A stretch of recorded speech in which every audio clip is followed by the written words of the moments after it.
Interesting talk for you lined up.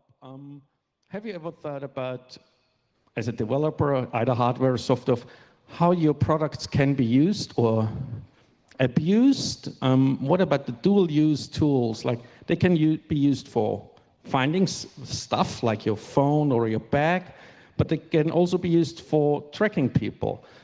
Here with me on stage to talk all about this is, and I would like to ask you to welcome, have a very, very, very warm round of applause, is Chantal with It's Not Just Stalkerware.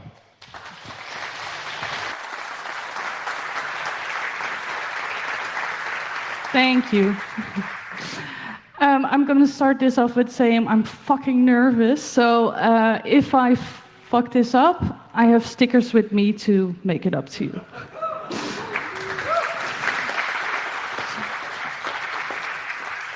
And then I also have a trigger warning, because I am going to be talking about stalking. So if you're not comfortable with this topic, don't worry, that's okay. I will give you a little bit of time to opt out. But I think we're all good, right? Then I'm going to continue. Has any one of you ever been stalked by an AirTag? Yes, a couple. And who of you have been stalked by an AirTag by me? Yes. If you were not in this last group, I'm really sorry, that really sucks. And feel free to come talk to me after this presentation. But I am Chantal Stekelenburg, and sometimes I stalk people with AirTags for science. Apple released the AirTag in April of 2021. This is an AirTag, you probably can't see it, but there's a good picture here. And very quickly after that, there were a lot of concerns. And even reports with stalking, of stalking with AirTags. It seems they didn't really think about how an AirTag could be used for stalking. But we're now a year later, and they have released multiple security improvements for the AirTag. iPhone users, they get a notification if they're being followed by an AirTag that is not yours. And the thing should also beep when it's not in the vicinity of its owner. But Android users have to install a separate app to scan for AirTags. And still the same thing with the beeping, it will also happen after some time. It's away from the owner's phone. But I was kind of curious, and I wanted to know if I could actually stalk people with an AirTag. So I sat all my male colleagues down and some friends, and I asked them if I could actually stalk them. And a lot of them said yes.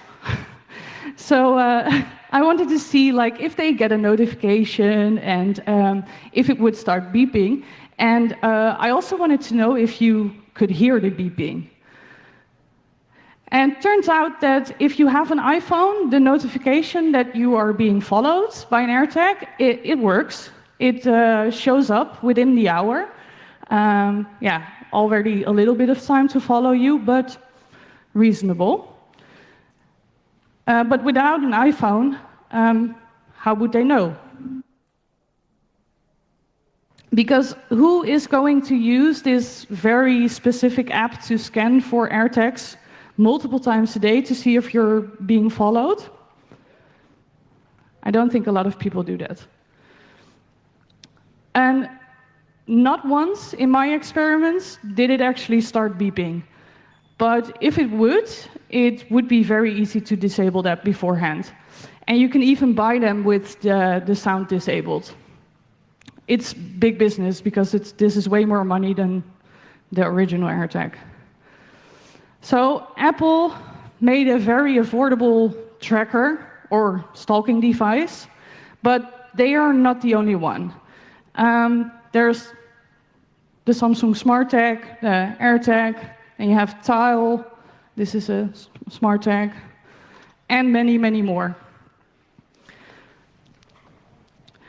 But actually, that is a very small portion of what you or I, as a potential stalking victim, would have to worry about.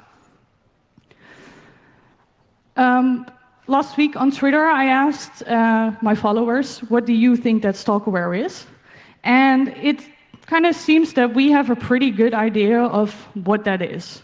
So software used to track what someone does with a device or what the location is, without them knowing, of course. Or all hard and software that collects data to track you online and/or in real life without your consent. Spyware installed with the intention of one individual to gather data, such as location, of another covertly. And yeah, that all is stalkerware. From September 2020 to May 2021, the number of devices infected with stalkerware increased by 63%. And this is according to a study by Norton Labs. They actually saw an upward trend in stalkerware as people went into lockdown. Many people were forced to spend more time at home, and this likely created more opportunities for perpetrators to actually install stalkerware on their partner's device. And as lockdown subsided, it seems as though stalkerware installation have ceased to increase, but it's still at very high levels. Fortunately, there are also some great initiatives to help and fight stalkerware. The Coalition Against Stalkerware actually got a lot of the biggest antivirus companies to detect stalkerware and alert users. Almost anyone can become a victim of stalking. Stalkers do not just target celebrities. Sometimes they are ex-partners and they are known to the victim, but it could also be an acquaintance or just a simple stranger. And with stalkerware, the perpetrator needs access to the device, or they need to persuade the victim to install something on the device. And in cases where the stalker is an ex-partner or current partner, that is doable. But in other cases, it is way easier to gain access to the account of the victim. Gather information about the victim on social media or use those tracking devices. Tech companies, they develop new apps and gadgets seemingly without thinking about other ways they can be used. And the AirTag was a very good example of that. So you might be wondering why and how I got interested in this topic. It's a little bit of a journey. 6 years ago, I started working at Zerocopter in marketing. But I was so fascinated by all the vulnerabilities our researchers were finding that I needed to know how that all worked. And I started learning how to hack. And today I am head of researchers at Zerocopter, and I got to meet so many great people in security. And one of them was Valentin Maret. We were visitors at a conference, and we noticed that we were amongst the very few women there. So in 2019, we founded WICA, Women in Cybersecurity Community Association. And next to the awesome meetups we organize with WICA, we have one tonight even, so if you want to join, please come. There was also something that happened that we did not think of when we started WICA. And victims of stalking, they trusted us enough to ask us for help. Most of them were women, and they wanted to be helped by women. And they didn't know where to go. There is so little out there to get help. They needed help. They needed help with gathering evidence to go to the police. They needed help with making sure the stalker no longer had access to their device, the phone or the laptop. And they also often want reassurance. So they need help with checking if someone no longer has access, if that's actually all done. And they want reassurance. And we started doing that, and we still do. And this was also one of the reasons why I became a volunteer for the Dutch police. And I started working on stalker cases for the Dutch police as well, and especially if it involves something digital. But in all of those cases in the past few years, I personally never encountered a case involving an AirTag or Samsung Galaxy Tag or a TAL. Not yet. It's very hot topic in the media. It's very cool to write articles about it, but this is not what happens in most cases. It usually goes a little something like this. This is a very anonymized generic story, but Emily, that's our victim, she gets an email from a social media platform that there was a login from a different location. But yeah, she gets those emails more often, and she dismisses it. But a day later, she opened the app, and she had to log in again. And she thought, yeah, a little bit strange, but oh well. Later that week, she gets a text message from her ex. And he is asking if she had fun in Amsterdam. But she was thinking, how does he know? Did I post something about this? I can't remember that. I only talked about this to my friend in a DM. This is weird. So she asked her ex how he knows, but yeah, he's not giving straight answers. He's being vague about it. So yeah, that she thought maybe that email was something. I should change my password. But she already has a really uneasy feeling, and yeah, she changes her password, but she's not sure about it. A month later, her ex is at her apartment because they recently broke up, and she still had some stuff from him, so he needed to pick it up. But that's not the only thing he did. He was also fighting with her. He's not happy with the breakup. He wants her back. He is angry at her, and she has to work really hard to get him to leave. But he's also very upset that she apparently moved on with her life, and he's like giving all kinds of examples. But after his the message from last month, she barely posted anything on social media because she already had an uneasy feeling. So why does he think that she has moved on, and how does he know all this stuff? In the days after, this more and more starts happening. On a different social media platform, she can't seem to find some of the messages that were sent to her. And she also unfollowed some people all of a sudden. She gets many of these emails from various services that the logging was from an unknown location. And yeah, she keeps changing the passwords, but it doesn't really stop. Then one day she gets a message from a friend. Hey, is this you? And there's a screenshot of a dating site's profile. And she replies, no, where did you find this? And then he decides to explain this to her on a phone call.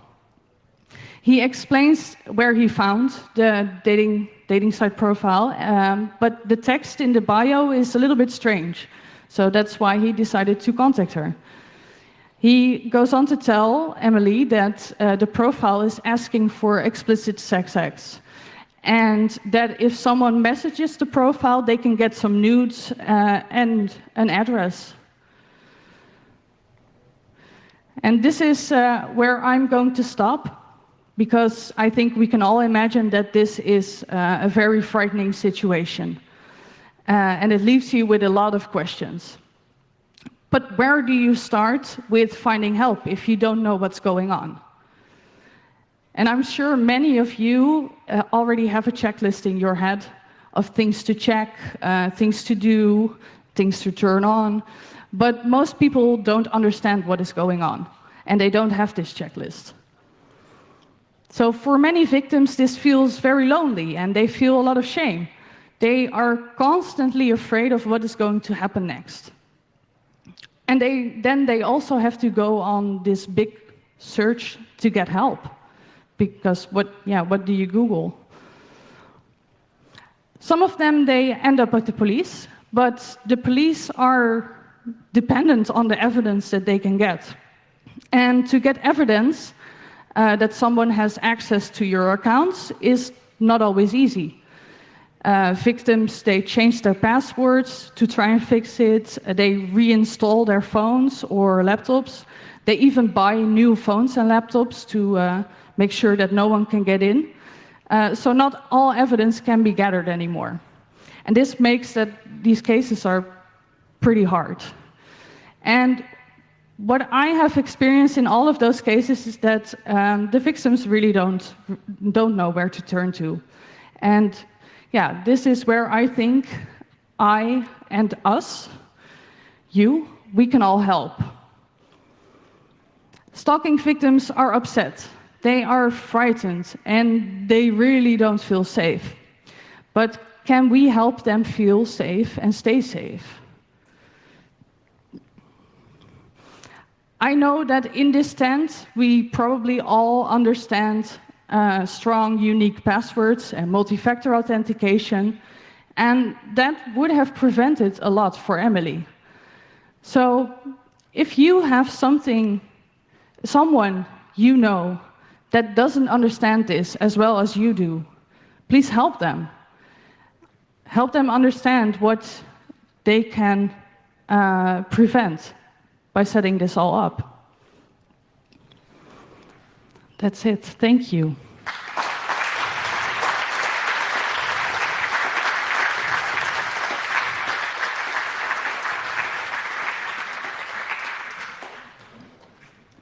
Thank you very much. We do have time for questions and answers if you're up to it. Yeah. Okay, great. Unfortunately, no questions from the internet. So anyone in the audience, any questions, comments? Yeah, come up to the microphone, please, in the middle. There are 2 microphones in the middle. Walk up to them, and I will call you. Yes, just walk towards and close to the mic. Yes, exactly like that. Yeah, okay. So just a question. Well, first of all, super interesting. Thanks for your presentation. The case was very interesting on seeing what happens, but I'm a bit curious if there's anything you can share of after that happens. Like, for example, in this case, Emily, we know, all the compromise and whatever. Did you just go and do the research in depth, try to get back to the person, eventually to the police? Or do you actually just go and try to fix it, patch it? I don't know what. Yeah, in most cases we either try to, they come, after they've been to the police, they come to us they want to make sure that no one is in there anymore. So, and then we help them go through every checklist and set everything up. So yeah, with multi-factor authentication, strong, unique passwords. But in some cases, they have also been to the police and they say there's not enough evidence. And in that case, we do try to help gather that evidence. And that is a long process. Sometimes it can take up to months or even years.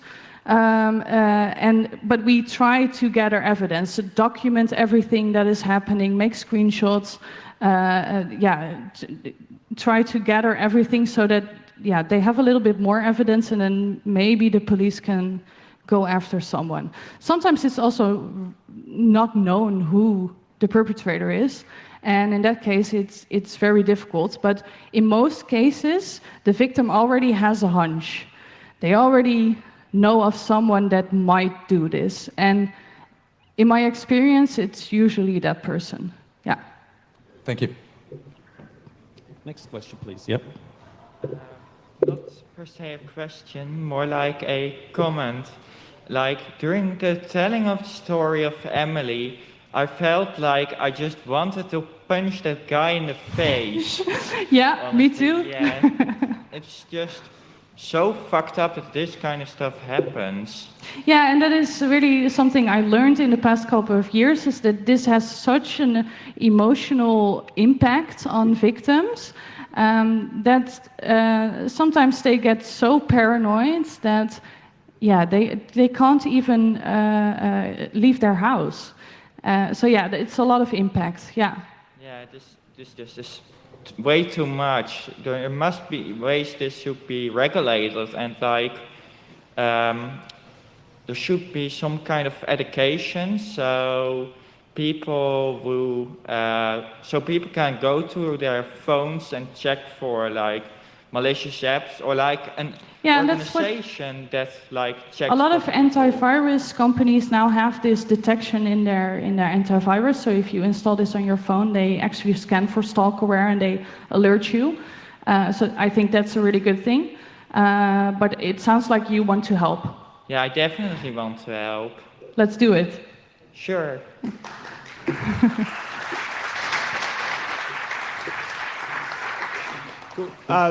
Cheers. Thanks for the talk.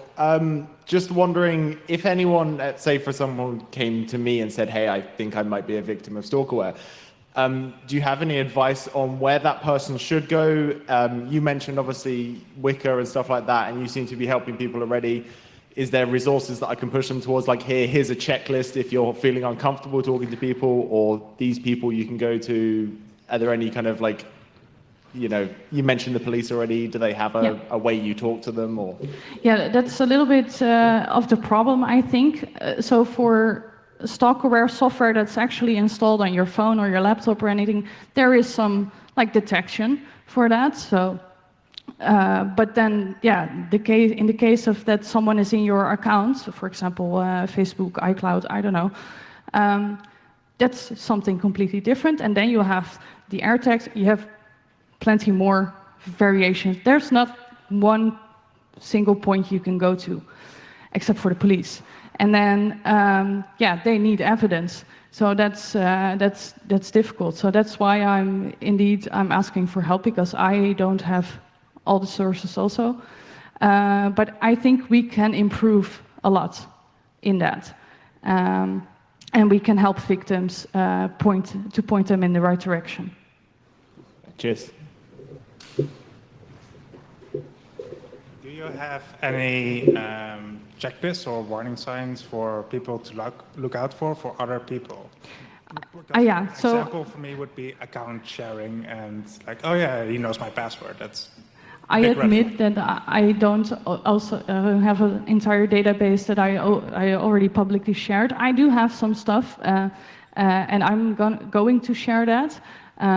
But usually it's like all different kinds of lists that I send to people. But it's also like these people are not as tech savvy as we are. So it helps if you walk them through it. More what I mean is like for the technical person, for Yeah. things to look out for. Oh, me yeah, personally, yeah. would be like, hey, I have a friend and she shares her email account with her boyfriend. Yeah, I would recommend not doing that. coming up. Yes. Awesome, thanks. Please come up closely to the microphone and thank you. Thank you. It was a great talk. The coalition against stalkerware, is that something one can get involved with from different countries and stuff like that? I think so. I Or don't. where would you go? Should we build our own? No, yeah, no. I think the coalition against stalkerware is very. So they got antivirus companies to work together and to detect stalkerware. So that is one thing they've done, but they've done a lot more stuff. This is international, so yeah, definitely, yeah. And also yesterday, by chance, one of my friends who has all the Apple products and the Find My Anything turned on, got a notification that someone with AirPods might be following them. Yeah, AirPods can be used as well, yeah. But working backwards, someone and then he could see where the AirPods had been, also places where he hadn't been. Yeah. So the anti-stalker function could be used to stalk, for instance, your partner. Yeah. Because their AirPods will often be near you. Yes. And they gave more information than was needed. Yeah, I know. Yeah. It's not perfect, no. Not at all. Thank you for all the wonderful questions. Are there any questions from the internet? No. Any more questions from the audience? Last call? If not, where can people find you if they have further questions, apart from online? Somewhere here, around here at the bar? Yeah, I know. I'm here all the days. So yeah, the Zerocopter tent. Right. Well, everyone in the room, please give another very warm round of applause for Chantal. Thank you very much.